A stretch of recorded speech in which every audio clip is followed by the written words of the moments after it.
This dispersal bay beside me here was the home of number 276 Air Sea Rescue Squadron.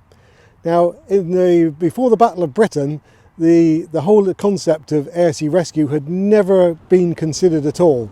And it was only when our pilots started ending up in the Channel and the RAF were relying on fishing boats and the Navy to collect the pilots in the water that they decided that there really ought to be something a bit more organised. And so air sea rescue was brought into life, if you like. And RAF HARROWBEER, I'm pleased to say, was one of those stations that were tasked with working out what to do with air sea rescue. So what happened was that if a pilot was parachuting into the sea, hopefully he would radio his position as he bailed out. There were 2 direction finding stations on the airfield which would pinpoint roughly the area where the pilot had gone into the water, and at which point a Spitfire would be scrambled from HARROWBEER to fly out to that location to try and locate the pilot in the water. If he was spotted in the water, then if he didn't have a dinghy, one would be dropped for him.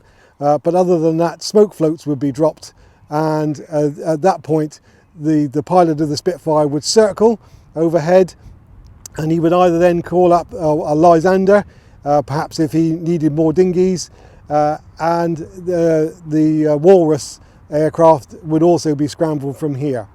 Now, a Walrus was a rather special plane in that it's not a flying boat, it is an amphibian. It can land and on water, as opposed to the Sunderlands that we had at Mountbatten, which were purely flying boats. They weren't used for air sea rescue. The Walrus would take off, hopefully locate the pilot in the water, land, collect him, and then return to RAF HARROWBEER. The Lysanders were also used to drop dinghies and smoke floats to pilots in the water, and they could also circle while the Walrus came out.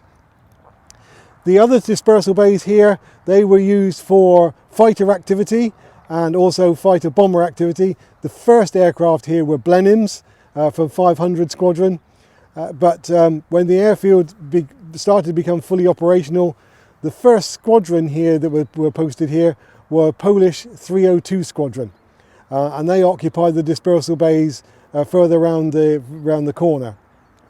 The Poles were fearless fighters, and they had recently had come out from the Battle of Britain, and coming to HARROWBEER was not really rest and recuperation, but it was a period away from the main battle, so that they could have new aircraft issued to them and undertake training. They also defended the south coast, as I've mentioned. You'd have a lot of tip and run raiders came across the Channel from France, and aircraft would be scrambled from here to head them off. And there are numerous stories of Salcombe, Torquay, Dartmouth all being bombed by tip and run raiders. When the Poles left, the 175 Squadron were here with Hurricane 2C aircraft, and they were used for hunting E-boats in the Channel. And when they left, the next squadrons that arrived were the Czechs, and they were here for over 6 months, doing effectively the same thing. They were converted to Spitfires when they were here, and they were also used for protecting the south coast and also foraging into northern France. After the Czechs went, the next major squadron that arrived were number 193, and they were ostensibly a Canadian squadron, but to be honest, they had Irishmen, they had Free French, Canadians, New Zealanders, British pilots, and they flew Typhoon aircraft. The Hawker Typhoon at that time was a fairly new aircraft, had a beast of an engine which gave me numerous problems, and was a long time coming into production. If I tell you the Typhoon was originally created about the same time as the Spitfire, and when they had trouble with Spitfire production, it was assumed that the Typhoon would actually replace the Spitfire quite quickly. And that, as we know, did not happen, and the Spitfire eventually became the fantastic aircraft that we all know and love today. Whereas the Typhoon, none of them remained flying. They were such an evil aircraft. Percy Beak, a pilot, told me that the Typhoon in an attack role for strafing targets on the ground, attacking trains, marshalling yards, bombing no-ball sites, was a wonderful aircraft for attack. But woe betide you if you had trouble with the engine, because the engine would stop in an instant and then the plane flew like a brick.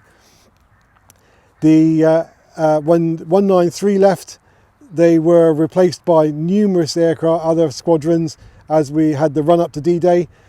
The D-Day landings, RAF Harrowbeer was very much an airfield where the aircraft from it were used for defending the edges of the ship stream. If you can imagine all those ships crossing the channel, Harrowbeer was used not in attack role, it was a defensive role, and it guarded one of the channels for enemy aircraft. From that point onwards, Harrowbeer went into decline, because as the front line moved further and further into France, we had less. It was taking longer and longer, obviously, to get from here to the front line, and so Harrowbeer was kind of closed down and went into almost like a shutdown mode. Thank you, Stephen.